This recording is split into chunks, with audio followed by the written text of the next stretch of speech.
Hi everyone, I'm Sam from Founder Stories Mornington Peninsula. We're here today at the Waves Farm, formerly known as the Revillaging Project, and I have the most amazing lineup of people, local founders, leaders, industry experts, all here. My Founder Stories series is all about highlighting the people behind the brands of the Mornington Peninsula, and I cannot wait to show you this series.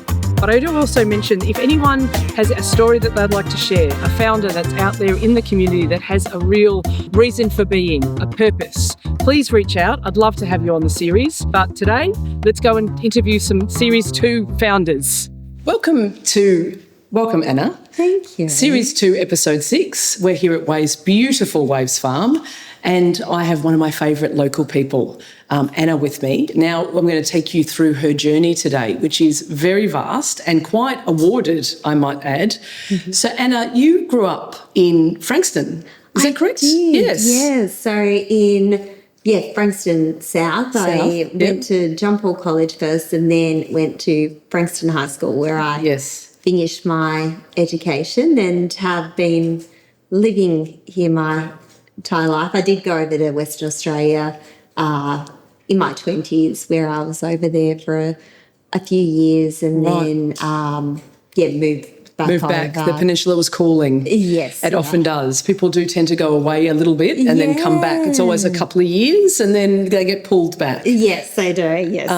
It's a wonderful thing. But you're a true peninsula girl. Yes. Growing up here. Your parents, though, weren't from Australia originally, were they? They were international. Whereabouts were they from? So they were from Poland. Poland. Are from Poland. Yes. When Poland was on the brink of civil war, they moved to Austria where they were refugees and then migrated to Australia. To Australia? Yes. And whereabouts, did they come straight down to Frankston South? They were in, I think, Oakley first for a small amount of time and then grew up in Frankston South. Amazing. Just off Humphreys Road, which I'm sure everyone knows. Everyone knows Humphreys Road, yes. Well, I find that's quite quintessentially the peninsula as well because there is such an amazing, I don't know whether you call it a melting pot, but such a mixture of people from different cultures. Yes, they're here to afford their own career or to put themselves forward into different industries that maybe they didn't come from initially. Like certainly my background was in business and maths. I had a background. I went to school. I went to uni and did maths, and then I ended up in marketing of all places. Wow. So it's interesting. And now I work and live on the Mornington Peninsula doing founder stories, which is fun. But you were finished up in Frankston. So your parents, Poland down to the peninsula, and you yourself mostly lived down the peninsula other than WA for a little while. Yeah. But your job currently at ASAC Consultancy doesn't keep you rooted here all year, does it? It takes you to various different places. Absolutely, yes. So travel all around Australia. And what does ASAC Consultancy so that we can... It is Australian Strategic Advisory Consortium. Fantastic. Consultancy. So did you want me to give you a bit of a background I'd love how to hear. I sort of fell into it? So years ago, so when I did leave the peninsula, probably when I was 19, 20, I finished so I've got a nursing background in public health, and I went to the Kimberley because I always wanted to work with the flying doctors and so on. So amazing. Yeah, so I did a bit of rural remote nursing up in Broome, and then I went down to Dunsborough and I met my late partner at the time who is actually of Aboriginal descent. So my eldest son is Aboriginal, and I was over there, but unfortunately when he was 38, he suddenly passed away from a heart attack when our son was 9 months old. So then I moved back to the peninsula. I understand. I was actually in Frankston South then, and I was going to move back over there, but I thought I'd did some agency work, and then I got offered a job as a director of nursing of an organisation back then that was called Lasting Changes, which is now Estia Health. Right. And so I went from one place to another. They had purchased homes in administration. So, there was quite serious risk to, to the well-being of these people in the homes. And so my role was to, review and ensure that those, that those regulatory requirements were met in those procedures. Procedures, and that those people, were well looked after and so on. And I, fell into this. Found a niche, yes.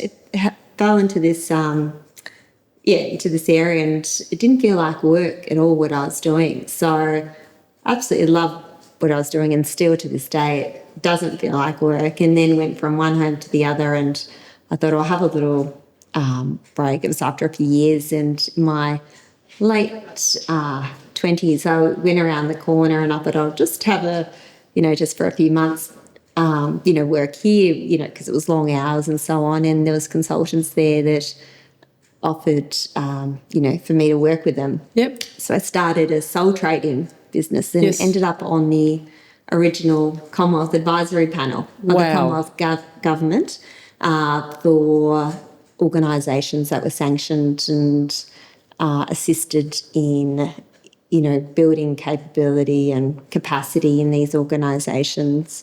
And then I ended up working for the peak body, which amazing. was AXA then, and during COVID worked as a nurse advisor. I was an advisor for the Commonwealth Government, so travelled a lot during COVID times on the small subs from Essendon Airport. That's absolutely amazing. Because not only did you do all of that, but you've got several kids. You've got four in kids. Total. Yes, I've got 4 children. So I've got the 18-year-old, a 15-year-old, a 13-year-old, and 7-year-old. Wow.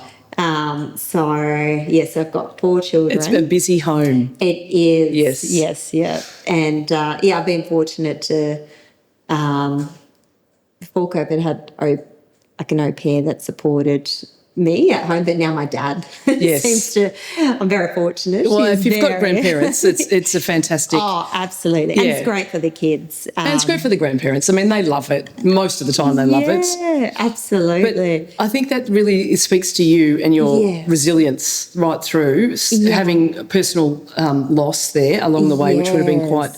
Confronting to say the least. Yes, yeah. But then also to come through with a vision to help. Yes. I mean, nurses, and every nurse I've ever met has always had that sort of, I want to do more, I want to help. Yeah. Always. It's extraordinary. But you've turned that into now a business model that now, although you reside on the Peninsula, a lot of what you offer actually goes beyond that, well beyond that. Absolutely. And what really, and it's both personal and lived experience, seeing those inequities in these rural remote regions. Absolutely. And one of the things that really that has stayed with me is whilst consulting in these rural remote regions, seeing not just one demographic affected, but from babies to children to adults impacted by that lack of accessibility to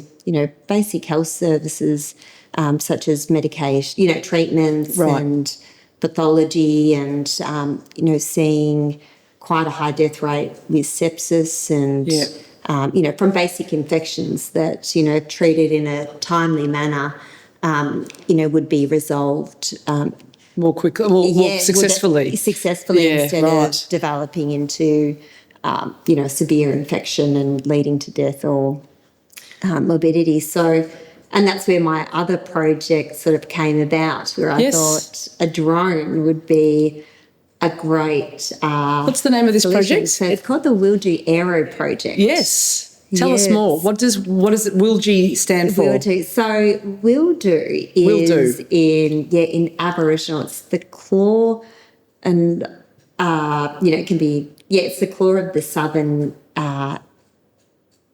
Cross. The claw. in Aboriginal astrology, and it's also the part where the first flight flew over. So I just wanted to find something that was meaningful. And also, it means, I think, protector of the sky. I'd have to correct, hopefully I'm explaining it properly there. No, of course. So that's where Wildu Aero came from. So a drone? So it's from delivers medications. Fantastic. And pathology. So at the time I looked at, what was out there, and there was nothing that, commercially available that had the capability and capacity to fly the distances and to meet the requirements quickly, which is exactly what you were saying before. The commitment is that they need it sooner, not later, and it needs to get there quickly, and a drone can go straight. Absolutely. Wow. Because usually a lot of these rural remote places, so it takes up to 7 days to 5 to 7 days for turnaround for someone to get their results from their blood tests. And that has, time has a significant impact on the outcome of that patient.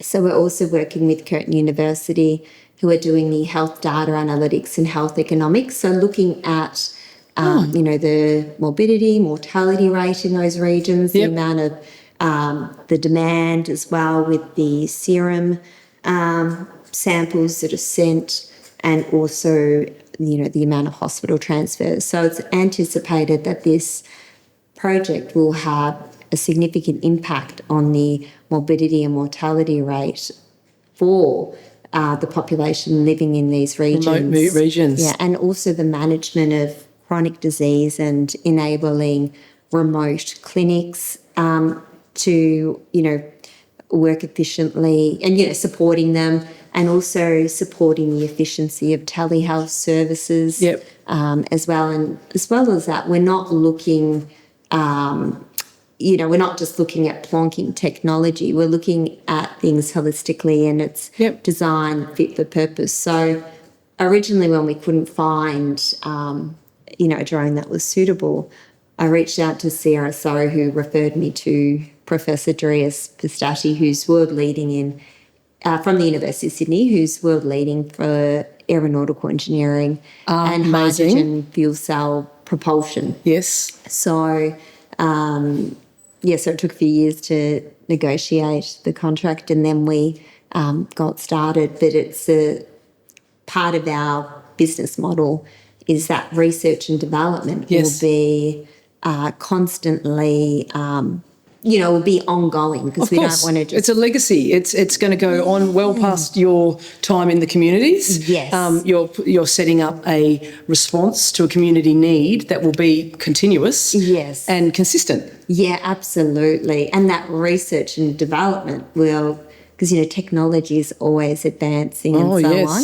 And we're also in the process of setting up a foundation as well that will support the, pilot trials and, disadvantaged communities, as well as the education and training pathways as well. Well, I have to commend you, Anna. That's amazing.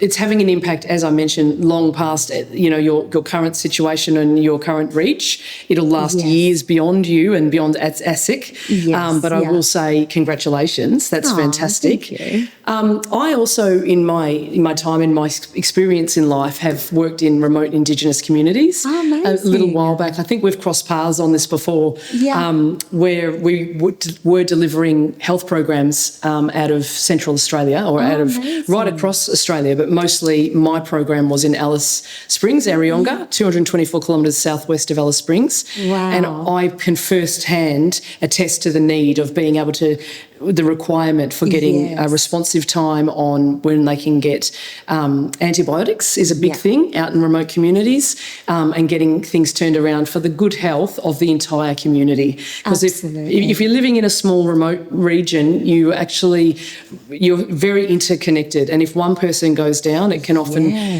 whether it's a contractable disease or not, it spreads quite quickly. So being able to treat patient zero quickly would make a huge difference to the overall overall health of each community. And I think that that's just a fantastic idea.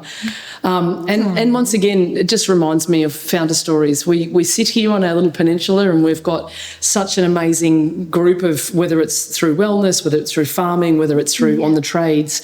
Then we have people like yourself that came from a background here, were brought up through the system like we all were, and loving the peninsula, and now are using your unique way of or perspective of seeing the world and your unique ability to make the world an absolute better place. And it's so needed, Anna. And this is why I actually pursued Anna for this spot on Founder Stories. She's an absolute legend amongst those who work in the industry, but also we had you on, and most of you at home would know this, you were on the front cover of the Mornington Peninsula magazine. Yes. And the reason was you were spotlighted for, what was it? For Women's Day. Oh, yes, International Women's Day. She has to go through and think about which one it was, because she also got a CEO award recently from Entrepreneurs. What was the name of the publication? Oh, it was CEO Magazine. CEO Magazine. For entrepreneurs. Entrepreneurs. So, and I saw you had a keynote speech. In health, sorry. In health. Yes, yep. So the reason why you're getting awards, though, is because of the impact you're having. It's all, I mean, we all love to think that we're all good at what we do, but when you're having impact in regions that really, really need the help, and I think that's just a real comment to say, to stop here and say, well done. Oh, thank you so much. And most people would know you from the front of the Mornington Peninsula magazine. So, and as I said, Anna was highlighted as one of the 10 women that were highlighted for International Women's Day 2026. Yes. So it's the least they can do, really. Thank you. It's very kind. Well, we are probably at the end today, but just more so thinking around what's next for ASAC Consultancy. Like, you've got this amazing drone project. Yes. What else is coming, Anna? Tell us something else that maybe we don't know yet. Yes, well, so there's two sides. So we've got the consultancy side where we assist organisations, health organisations, and it might be health, community care and so on. So expanding on that with supporting those organisations to build capability and capacity, and also in the aged care sector with that transition to the new aged care standards. In regards to the Wildu Aero Project, so there is a number of areas that will be piloting the project, and also, I think the exciting thing is setting up that foundation in relation to that as well, which will help benefit a lot of communities. And also there's, a lot of international interests in regards to the Wildu Aero Project being established over there, which will help a lot of those rural remote communities. Absolutely.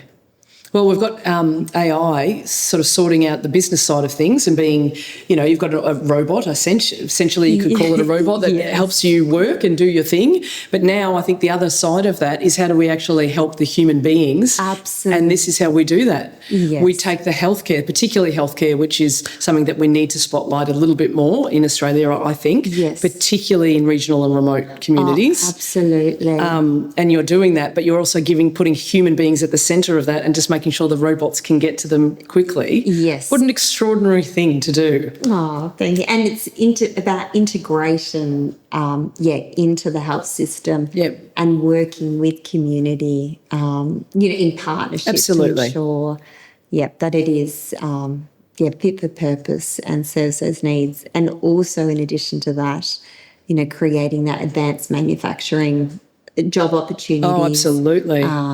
For those in Australia and in those regions too.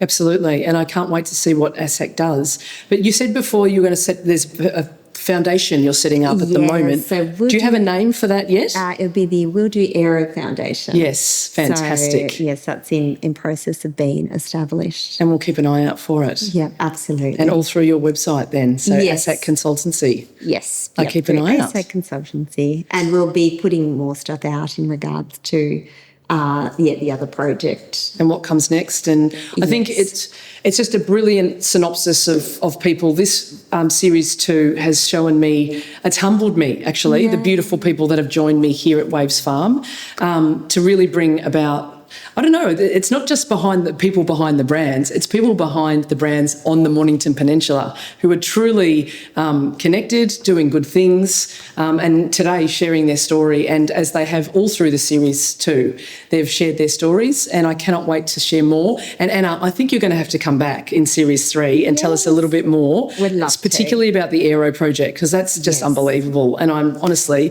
congratulations on that. Oh, thank you so much. But thank you, Anna Cliss, for joining us. Pleasure, thank you. And just to wrap up, today was one of my favourite conversations, is not only just what people do and what they feel and what their purpose is, but the way that their legacy leaves a ripple effect all the way through our communities, whether it be here on the peninsula or further afield. I love what I do. I love what I do too. And I can't wait to bring you even more stories in Series 3. But thank you for tuning in to Series 2, and I will see you next time.